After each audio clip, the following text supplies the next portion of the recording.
નમસ્કાર વિદ્યાર્થી મિત્રો, બુજેટા પ્રાથમિક શાળા સીઆરસી વજેરિયા જયેશ કુમાર કે બારિયા આપનું હાર્દિક સ્વાગત કરે છે.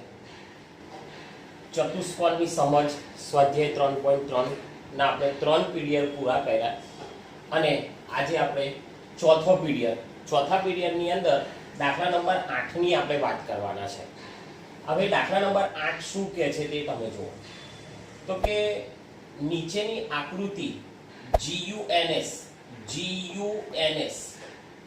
અને RUNS સમાંતર બાજુ ચતુષ્કોણ છે. બંને ચતુષ્કોણ કેવા છે? સમાંતર બાજુ ચતુષ્કોણ છે. x અને y શોધો લંબાઈ સેમીમાં. હવે આપણે આમાં શું શોધવાનું છે? એની લંબાઈ શોધવાની છે. હવે તમે જુઓ કે સમાંતર બાજુ ચતુષ્કોણ હોય એટલે સામેની બાજુઓના માપ કેવા હોય છે? સરખા. એ આપણને ખબર છે કે સમાંતર બાજુ ચતુષ્કોણની અંદર સામેની બાજુઓના માપ સમાન હોય છે. બરાબર? એટલે GU અને SN, GU બરાબર SN અને SG બરાબર NU થાય. બરાબર? શાના આધારે? તો કે સમાંતર બાજુ ચતુષ્કોણ છે. બરાબર છે? હવે તમે જુઓ GU અને SN. બરાબર? હવે આપણને GU નું માપ આપેલું છે. કયું છે? તો કે 3y - 1 બરાબર SN કેટલું છે? તો કે 26. બરાબર? આપણે કોની કિંમત શોધવાની છે? x અને y ની કિંમત. બરાબર? ચાલો એક ને આપણે પેલી બાજુ લઈ જઈએ તો 3y બરાબર 26 વત્તા 1 થશે. અહીં ઓછા છે, બરાબરની પેલી બાજુ જાય તો વત્તા થાય. એટલે 3y બરાબર કેટલા થયા? 27. ચલો y ની કિંમત શોધવાની છે. y બરાબર 27/3 બરાબર 9. તેથી y બરાબર આપણને કેટલી કિંમત મળી? 9. હવે આપણે કોની કિંમત શોધવાની છે? x ની કિંમત શોધવાની છે. બરાબર છે? આ y ની કિંમત આપણે શોધી કાઢી. y બરાબર કેટલા થયા? 9. હવે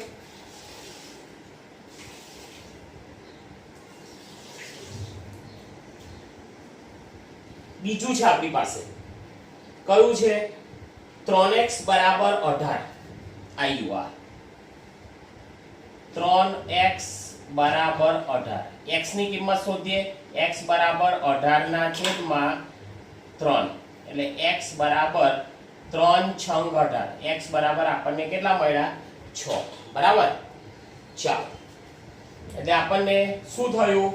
આમ x બરાબર 6 અને y બરાબર આપણને 9 સેમી મળ્યા. તેથી x બરાબર 6 અને y બરાબર કેટલા સેમી? 9 સેમી. ખબર પડી ગઈ તમને? શું કર્યું આપણે? GU બરાબર SN, GU ની કિંમત મૂકી દીધી, SN ની કિંમત મૂકી દીધી. 3y એક ને પેલી બાજુ લઈ ગયા તો 26 ને 1 27. y ની કિંમત શોધવાની છે તો y બરાબર 27/3 બરાબર 9. y બરાબર 9 મળ્યા. એ જ પ્રમાણે SG બરાબર NU તો 3x બરાબર 18. x ની કિંમત શોધવાની છે. 3 બરાબરની પેલી બાજુ જાય તો છેદમાં જાય તો 3 × 18 તો x બરાબર 6. એટલે x ની કિંમત 6 અને y બરાબર 9. એ જ રીતે બીજો ચતુષ્કોણ આપેલો છે. હવે આપણને ખબર છે સમાંતર બાજુ ચતુષ્કોણની અંદર વિકર્ણો પરસ્પર દુભાગે છે. બરાબર? વિકર્ણો પરસ્પર શું કરે છે? દુભાગે છે, એટલે કે બે સરખા ભાગ કરે છે. તો આપણને અહીં આપણે વચ્ચે અહીં O મૂકી દઈએ. બરાબર છે? તો પહેલા આપણે લખીએ. ચાલો પરસ્પર દુભાગે છે તો ON આપણે લખીએ. RUNN માં વિકર્ણો પરસ્પર દુભાગે છે. બરાબર? ચાલો તો આપણને પહેલું આપ્યું છે કયું? x + y અને પછી સામે કેટલું માપ આપ્યું છે? 16. તો આપણે લખીએ x + y બરાબર 16. બરાબર? x + y બરાબર 16 આપણને આપ્યું છે. હવે આની અંદર આપણે આ બાજુનો પાર્ટ પહેલા શોધી કાઢીએ. કયો? તો કે y + 7 બરાબર કેટલા આપ્યા છે? 20. બરાબર. ચલો y ની કિંમત શોધવાની છે તો y બરાબર 20 - 7. ચલો y બરાબર 20 માંથી 7 ઓછા કરો, કેટલા થાય છે? 13. તો y ની કિંમત કેટલી મળી આપણને? 13. બરાબર. હવે આ જે y ની કિંમત છે તે આપણે આ સૂત્રમાં મૂકીએ તો x + 13 બરાબર 16. 13 ને બરાબરની પેલી બાજુ લઈ જઈએ તો x બરાબર 16 - 13 એટલે x બરાબર કેટલા મળ્યા આપણને? 3. બરાબર છે. પહેલા આની કિંમત શોધી, y શોધી કાઢ્યો, y ની કિંમત આપણે આ સૂત્રમાં મૂકી તો આપણને x બરાબર કેટલા મળ્યા? 3. બરાબર છે. તેથી આમ x બરાબર 3 અને y બરાબર કેટલા? 13. ક્લિયર? બરાબર. પહેલા y + 7 બરાબર 20. એની અંદર આપણે y ની કિંમત શોધી કાઢી 13. આ 13 જે છે એ આ સૂત્રમાં મૂકી દીધું, x + y બરાબર 16. 13 કિંમત મૂકતા આપણને કેટલા મળ્યા? 3. બરાબર છે. આ રીતે હતો આપણો દાખલા નંબર 8. બરાબર છે. ચાલો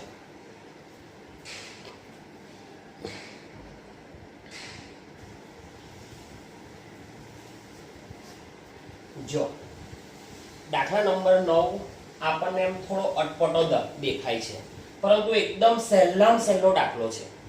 એને ખાલી થોડીક આપણે સમજવાની જરૂર છે. શું કીધું છે? ઉપરની આકૃતિમાં RISK આ એક ચતુષ્કોણ છે. આવો હું તમને બતાવું. એક આવો ચતુષ્કોણ આપ્યો છે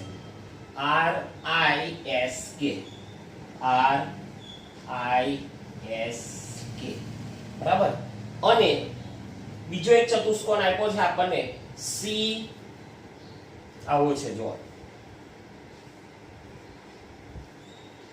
CLUE એક આવો ચતુષ્કોણ આપ્યો છે. અહીંથી આમ CLUE અહીં સુધી.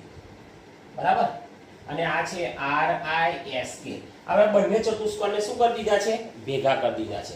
હવે ભેગા કરે ને તો અહીં એક ત્રિકોણ બન્યો છે અને આ ત્રિકોણની અંદર જે x છે એ x ની કિંમત આપણે શોધવાની છે. ત્રિકોણની અંદર જે x આપેલો છે એની કિંમત આપણે શોધવાની છે અને ફક્ત આપણને છે ને એક જ કિંમત આપી છે 70. બરાબર છે. હવે આપણે પહેલા હું તમને આકૃતિ પરથી પહેલા સમજાવી દઉં કે આને આપણે કઈ રીતે કામ કરશું તો આપણે x ની કિંમત શોધી શકીશું. સમજો કે આપણને આ ચતુષ્કોણ છે એની અંદર આ આનું માપ આપણને આપ્યું છે 70 અંશ. બરાબર છે. આનું માપ કેટલું આપ્યું છે? 70 અંશ. હવે આપણને ખબર છે કે સમાંતર બાજુ ચતુષ્કોણની અંદર સામેના ખૂણાના માપ કેવા હોય છે? સરખા. આટલી તો તમને ખબર છે. તો આ 70 હોય તો આ પણ 70 થઈ જાય. એટલે આ 70 હોય તો આપણો જે ઈ ખૂણો છે ને એ પણ કેટલો થઈ જશે? 70 અંશ. આટલું ક્લિયર? આ આકૃતિને અહીંથી મેં આકૃતિને આ છૂટી પાડી છે. જો આ 70 અંશ હોય તો આ ખૂણો પણ કેટલા અંશનો થશે? 70 અંશનો. આટલું આપણે કરી દીધું. બરાબર છે. હવે તમે જુઓ કે આપણને બીજું કોઈ માપ આપ્યું છે? હા, એક બીજું માપ આપ્યું છે આપણને k. k બરાબર કેટલું આપ્યું છે? 120 અંશ. હવે આપણને ખબર છે જો k બરાબર આપણને આપ્યું છે 120 અંશ. હવે તમે જુઓ પાસેના બે ખૂણા નો માપનો સરવાળો કેટલો થાય છે? 180. તો તમે જુઓ 180 થાય તો 120 બાદ કરો. 180 માંથી 120 બાદ કરો. બરાબર. 6 અને 2 એટલે આ ખૂણો કેટલા અંશનો થશે? 60 અંશનો. બરાબર. હવે આ બાજુના ચતુષ્કોણની આપણે વાત કરીએ છીએ તો આ ખૂણો કેટલા અંશનો થશે? 60 અંશનો. હવે આ ખૂણો 60 અંશનો થાય તો એની બિલકુલ સામેનો ખૂણો કયો? તો કે S. એ પણ કેટલા અંશનો થાય? 60 અંશનો. આ ખૂણો પણ આપણો કેટલા અંશનો થશે? 60 અંશનો. બરાબર છે. આટલું ક્લિયર? હવે તમે જો આ તો આપણે બતાવી દીધું. હવે તમને અહીં આપણે એક નામ આપી દઈએ. ચાલો અહીં આપણે નામ આપી દઈએ ઓ નામ આપી દીધું. તો અહીં તમને ત્રિકોણ દેખાય છે, જો ત્રિકોણ EOS દેખાય છે, ત્રિકોણ EOS. હવે ત્રિકોણના 3 ખૂણાના માપનો સરવાળો કેટલો? 180. બે માપ તો આપણને આપ્યા છે, તો ત્રીજું માપ મળે કે ના મળે? મળી જાય ને. એકદમ સહેલામ સહેલો દાખલો છે. હવે આપણે લખીએ.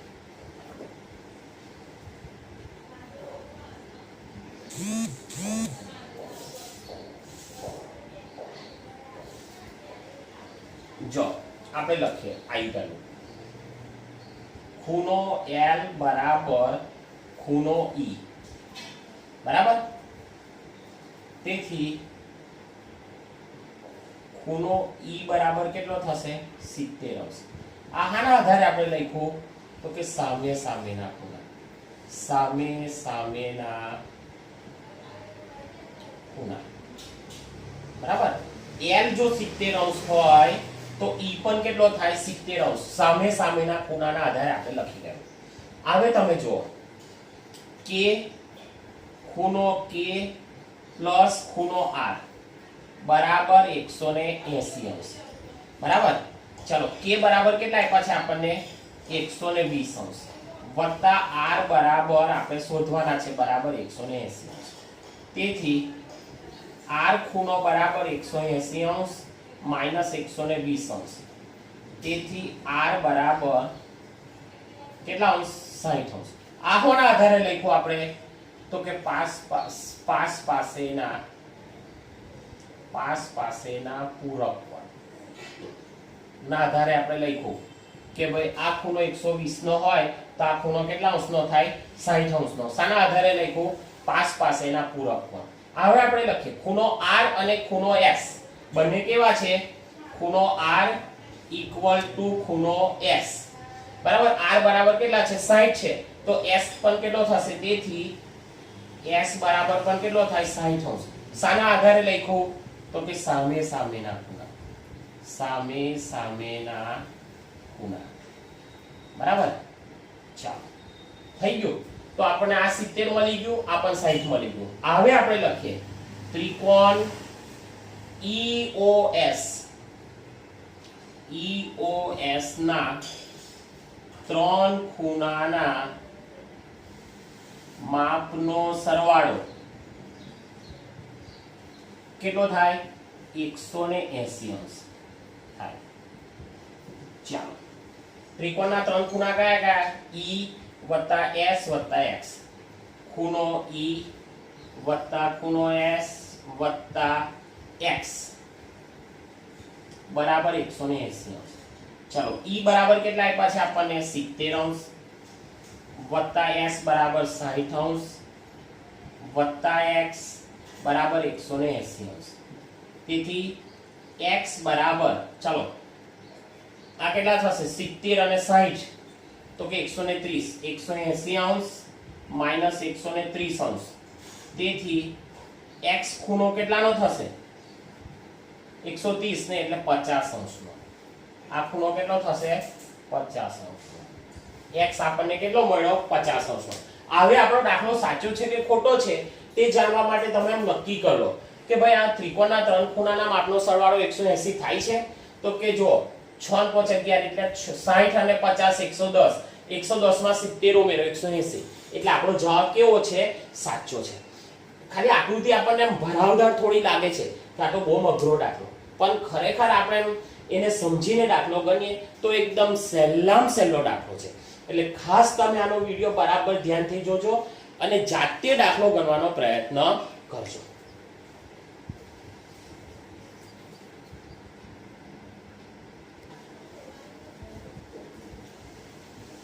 ચાલો દાખલા નંબર 10 આપણને શું કહે છે? જો નીચેની આકૃતિ સમલંબ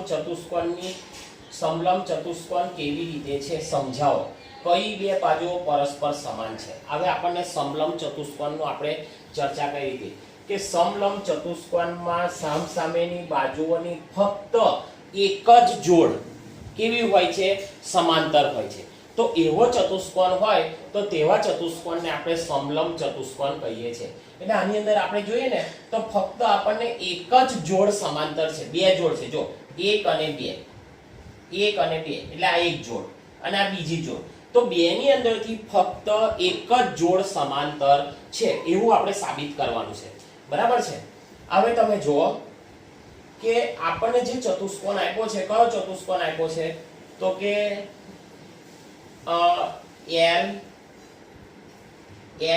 LMNK ચતુષ્કોણ આપણને આપ્યો LMNK. આ એક ચતુષ્કોણ છે.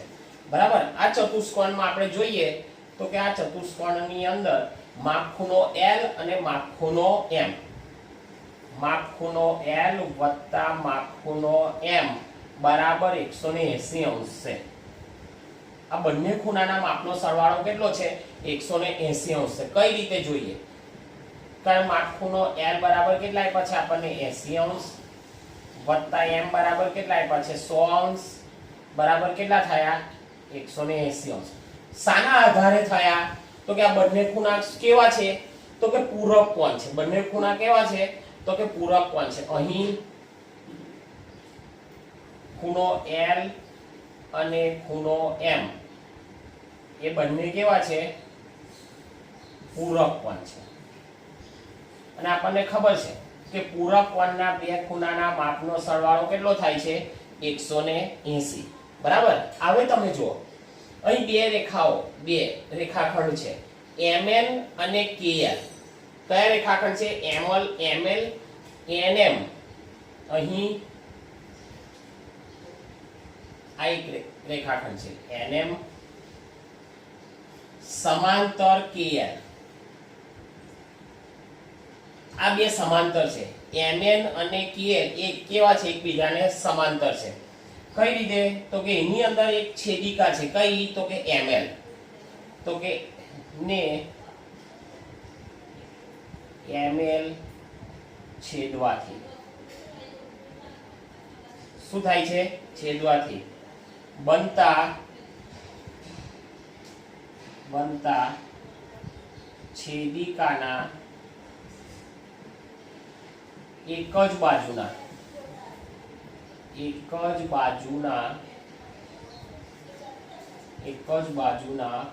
અંતઃકોણ છે.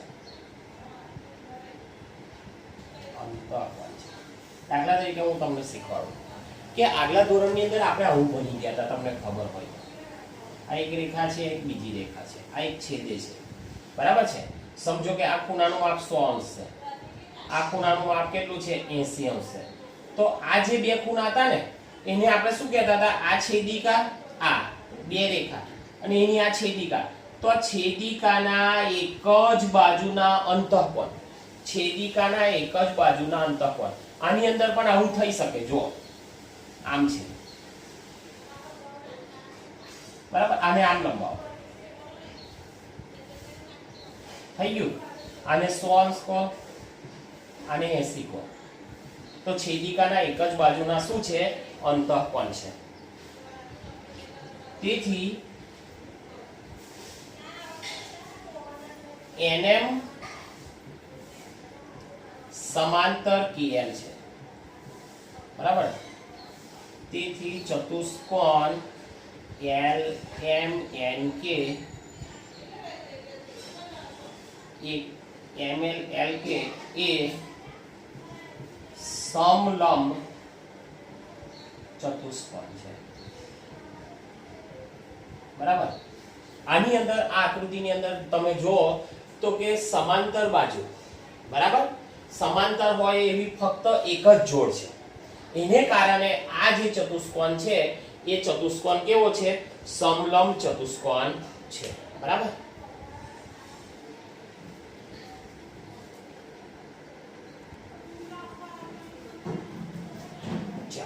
દાખલા નંબર 11. આપેલી આકૃતિમાં AB સમાંતર DC, AB અને DC એ સમાંતર છે એવું આપણને પહેલા જ કહી દીધું કે AB અને DC કેવી છે? સમાંતર હોય તો ખૂણો C શોધો. આ ખૂણો C આપણે શું કરવાનો છે? શોધવાનો છે. બરાબર. હવે આપણને આ વસ્તુ તો આપેલી જ છે કે ABCD માં AB સમાંતર DC છે એ આપણને અહીં આપી દીધું છે.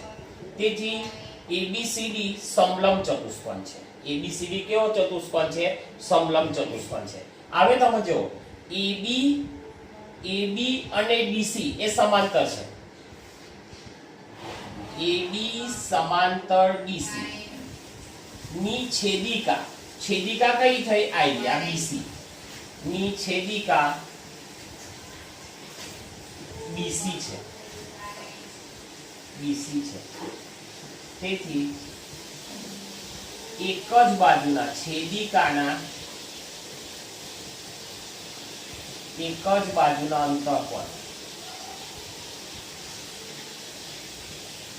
અંતઃકોણ નો સરવાળો કેટલો થાય? 180 અંશ થાય. બરાબર? સમજો કે આ આકૃતિ આવી છે. બરાબર? આવી છે, સમજો. અહીં આપણે નામ આપીએ A, B, C અને D. બરાબર? ચાલો આને આમ લંબાવીએ છીએ આપણે. અને આને છેદિકા આમ લંબાવીએ છીએ, BC છેદિકા. તો આ થઈ બે ખૂણા. આ 120 અંશનો હોય તો આપણે શોધવાનો છે. પણ આપણને ખબર છે કે છેદિકાના બે સમાંતર રેખાઓ છે, એની છેદિકા છે, એની એક જ બાજુના અંતઃકોણ છે, જે આપણે આગળના ધોરણમાં શીખી ગયા છે કે છેદિકાના એક જ બાજુના અંતઃકોણનો સરવાળો કેટલો થાય છે? 180 અંશ. બરાબર છે? આવી આકૃતિ આવતી હતી. જો હું તમને ફરી બતાવું. બરાબર? આવી આકૃતિ. તો આ શું કહેવાય? છેદિકાના એક જ બાજુના અંતઃકોણ, અને છેદિકાના એક જ બાજુના અંતઃકોણનો સરવાળો કેટલો થાય છે? 180 અંશ. તો આપણે લખીએ. તેથી માપખૂણો B વત્તા માપખૂણો C બરાબર 180 અંશ. ચલો, B બરાબર કેટલું માપ આપ્યું છે આપણને? 120 અંશ વત્તા માપખૂણો C બરાબર 180 અંશ. ચલો, માપખૂણો C બરાબર 180 અંશ માઈનસ આ વત્તા છે, પેલી બાજુ જાય તો ઓછા થાય, 120 અંશ. બરાબર? તેથી માપખૂણો C, ચાલો 180 ની અંદરથી 120 બાદ કરો તો કેટલા આવશે? 60 અંશ. તો આ ખૂણો આપણને કેટલો મળશે? 60 અંશ.